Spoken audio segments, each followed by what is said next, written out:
बिस्मिल्लाहिर्रहमानिर्रहीम। अस्सलाम वालेकुम व्यूअर्स, क्या हाल है? उम्मीद है आप सब खैरियत से होंगे। आज हम हमारे किचन में बनाने जा रहे हैं हरी छिलके की दाल की खिचड़ी। तो चलें बनाने जाते हैं। सबसे पहले हमने लिया 1 पाव छिलके की दाल, मूंग की ग्रीन वाली, और आधा किलो मैंने लिए बासमती चावल। कोई टोटे का बनाता है, लेकिन मुझे टोटे की खिचड़ी पसंद नहीं, तो इसलिए मैंने साबुत चावल लेके और उसकी खिचड़ी मैं बना रही हूँ। तो चलें, पानी गरम करने रख दिया मैंने, 2 गिलास पानी गरम करने रख दिया है। अब उसमें ये मूंग धो के डालनी है इसमें। जब ये गल जाएगी, 15 से 20 मिनट लगेंगे इसको गलने में। जब ये गल जाएगी, इसके बाद फिर मैं चावलों को भिगो के और इसमें डालती हूँ। ये मूंग की दाल, 2 गिलास पानी जो रखा हुआ था उबालने को, गर्म हो गया है, ये इसमें डाल देते हैं। ये दाल उबले हुए पानी में डाल दी, और इसके साथ नमक हस्बे जायका जितना आप खाते हैं, लेकिन खिचड़ी में स्टार्ट में थोड़ा सा आप दाल में कम नमक डालें, और उसके बाद चखने के बाद फिर आप अपने हिसाब से कर लीजिएगा। लेकिन फ़ौरन आप सारे का सारा नमक मत डालिए, वरना बहुत ही ज़्यादा हो जाएगा, फिर खिचड़ी खाने लायक नहीं होगी। तो चलें, इसको ढाँप के रखते हैं 15 से 20 मिनट तक, ताकि ये दाल गल जाए। उसके बाद फिर आते हैं हम। ये चावल मैंने भिगो के रख दिए।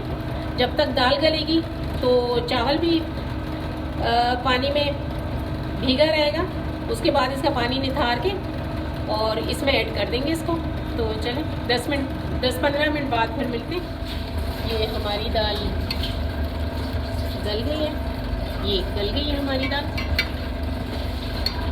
अब ये चावल जो भिगो के रखे हुए थे, अब इसको निथार लेंगे और इसके चावल इसी पानी में और दाल में ऐड कर लेंगे।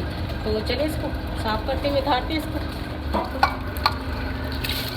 ये चावल इसमें ऐड कर लिए हम लोगों ने। खिचड़ी खाया करें, 15 दिन बाद 20 दिन बाद एक दफ़ा बना के खाएं, ताकि आपके मैदे नरम रहें। सेहत के लिए बहुत अच्छी चीज़ है ये।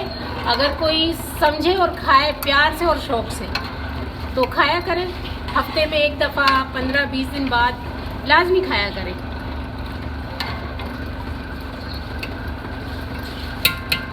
इसको भी ढाँप के रख देंगे, फिर देखते हैं हम 5 मिनट बाद देखते हैं। ये अभी हमारी खिचड़ी तैयार नहीं हुई, 5 मिनट और लगेंगे, फिर ये इंशाल्लाह तैयार हो जाएगी। इसमें अब ये पकते हुए इसमें थोड़ा सा तेल हो या घी हो, जो भी जिसे पसंद है वो उसमें ऐड कर दें। सिर्फ 2 खाने की चम्मच, ज़्यादा नहीं। ये थोड़ी सी नरम है, थोड़ा इसको सख्त होने देते हैं 1 से 2 मिनट, जब तक हम इसमें ये 1 चम्मच तेल ऐड कर देते हैं, जब तक ये पकेगी खिचड़ी। बहुत ही मज़ेदार खिचड़ी, इस तरह बना के ट्राई करें आप, यकीन जाने आपको बहुत ही पसंद आएगी। ये इसको फिर हम प्याज का तड़का देते हैं, तो वो भी दिखाते हैं कि किस तरह दूंगी मैं इसको प्याज का तड़का। तो चलें, इसको 2 मिनट सिर्फ इसको पकने दें। और ये खिचड़ी के तड़के के लिए 1 अदद दरमियानी साइज़ की प्याज ली, और ये अभी इसमें ऐड करेंगे, ताकि खिचड़ी को हम तड़का लगाएं, तड़के की खिचड़ी खाएं, बड़े ही मज़ेदार। इसको थोड़ा पक जाने दें, तो इसमें डालते हैं। अरे प्याज थोड़े मुरझा गए, थोड़ा लाइट ब्राउन हो जाए, फिर तड़का लगाते हैं हम। बड़े ही मज़ेदार खुशबू आएगी। सर्दी का मौसम है और खिचड़ी ना हो सर्दियों में, ज़बरदस्त चीज़ है, खाया करें, सबको खिलाएं। और ख़ास कर जो आजकल मरीज़ बेचारे कुछ नहीं खा पाते, तो खिचड़ी तो लाजमी बनती है ना, उनका हक तो बनता है कि आप खिचड़ी वगैरह खिला दिया करें। तो अल्लाह पाक सबको सेहत दे।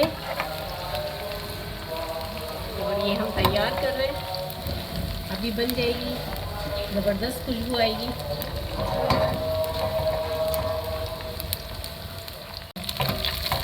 ये हमारे प्याज तैयार हो गए, अब इसको डालते हैं। ये हमारे प्याज का तड़का लग गया है।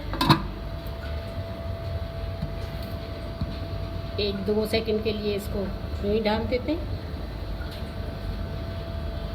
अब इसको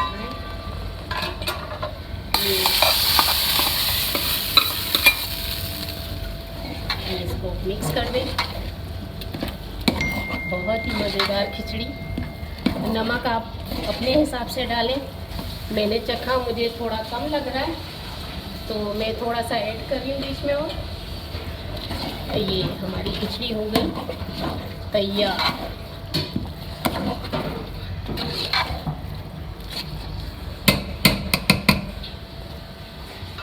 ये 1-2 मिनट के लिए दम पे रख देते हैं, बस बन गई हमारी खिचड़ी। ये हमारी मज़ेदार सी खिचड़ी तैयार। और बनाएं, खाएं इसको, बहुत ही मज़े की, गर्मा गर्म, और सबको खिलाएं। और इसको आप भी बना के ट्राई करें और फिर हमें कमेंट्स के ज़रिए बताएं कि कैसी बनी। और हमारे चैनल को लाइक करें, सब्सक्राइब करें और बेल आइकॉन की बटन को दबाना ना भूलें। और हम कोशिश करेंगे कि आपकी उम्मीदों पे पूरा उतरें और आपके लिए मज़े मज़े की डिशें ला के तैयार करें। और अपना बहुत बहुत ख्याल रखें। बहुत बहुत शुक्रिया।